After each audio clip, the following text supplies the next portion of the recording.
இப்போ எஜுகேஷனை நம்ம எடுத்துக்கிட்டோம்னா நீங்கள் எல்லா லெவலையும் கவர் பண்ணிக்கணும். விமன் எஜுகேஷனுக்கு என்னென்ன இருக்குது, அடல்ட் எஜுகேஷனுக்கு என்ன, அடல்ட் எஜுகேஷன் ஒரு தனி டாபிக், அடல்ட் எஜுகேஷனுக்கு என்னென்ன இருக்குது, சில்ட்ரனோட எஜுகேஷனுக்கு என்னென்ன இருக்குது, இது எல்லாமே வந்து India level, Tamil Nadu level, digital லெவலில் என்னென்ன எஜுகேஷனுக்கு இருக்குது. டிஜிட்டல் லெவலில் இப்போ ஹெல்த்னு எடுத்துக்கிட்டோம்னா டிஜிட்டல் ஹெல்த்துக்கு தனியாக இனிஷியேட்டிவ்ஸ் எழுதிக்கோங்க அண்ட் டிஜிட்டல் எஜுகேஷனுக்கு தனியாக இனிஷியேட்டிவ்ஸ் எழுதிக்கோங்க. இப்போ health care problems and policies இருக்குன்னா ஹெல்த் கேர் நீங்கள் வந்து 3ஆக பிரிச்சுக்கணும். Primary, secondary, tertiary. இது 3 லெவலில் என்னென்ன ஃபெசிலிட்டிஸ் இருக்குது, என்னென்ன ப்ராப்ளம்ஸ் இருக்குது, இதுக்கு என்னென்ன சொல்யூஷன், இதே மாதிரி நீங்கள் ஒரு டாப்பிக்குமே எடுத்துட்டு வந்துருங்க.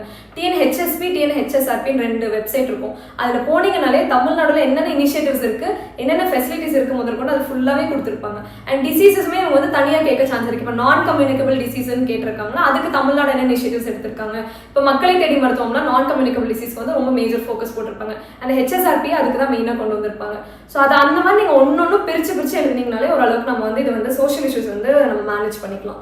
அண்ட் அதை தாண்டி வந்து என்ஜிஓஸ்ல இருக்குன்னா எல்லாத்துக்குமே என்ஜிஓஸ், சைல்டுக்கு என்னென்ன என்ஜிஓஸ் இருக்கு, விமனுக்கு என்னென்ன என்ஜிஓஸ் இருக்கு, இப்போ டிரான்ஸ்ஜெண்டருக்கு என்னென்ன என்ஜிஓஸ் இருக்குன்னு சொல்லிட்டு எல்லாத்துக்கும் ஒரு 5 என்ஜிஓஸ் எழுதி வச்சுக்கிட்டீங்கன்னா கூட நம்ம வந்து மேனேஜ் பண்ணிக்கலாம். இதை தாண்டி சோஷியல் இஷ்யூஸ்ல வந்து ரொம்ப ஈஸியாக நம்ம வந்து நோட்ஸ் மேக் பண்ணிக்கலாம். எல்லாத்துக்குமே ஸ்கீம்ஸ் தான், ஸ்கீம்ஸ் அண்ட் இனிஷியேட்டிவ்ஸ் இயரோட. நீங்கள் இயர் எழுதுறப்போ எங்கே நம்பர்ஸ் எழுதினாலும் ஒன்றா அண்டர்லைன் பண்ணி காமிங்க, இல்லைனா பாக்ஸ் போட்டு காமிங்க. உங்களோட ஆல்ஃபபெட்ஸ்க்கும் உங்களோட நம்பர்ஸ்க்கும் வந்து டிஃபரன்ஷியேஷன் வந்து கரெக்டாக இருக்கணும். நீங்கள் அந்த இடத்துல நம்பர் எழுதிருக்கீங்கன்னா உங்களுக்கு தெரியப்படுத்தணும். அப்போ டிஸ்டிங்காக நீங்கள் வந்து எழுதுறத காமிங்க. இதே தான் நம்ம இந்த ஸ்ட்ரக்சர் வந்து நம்ம ஃபாலோ பண்ணாலே சோஷியல் இஷ்யூஸ் ஓரளவுக்கு வந்து நம்ம மேனேஜ் பண்ணிக்கலாம்.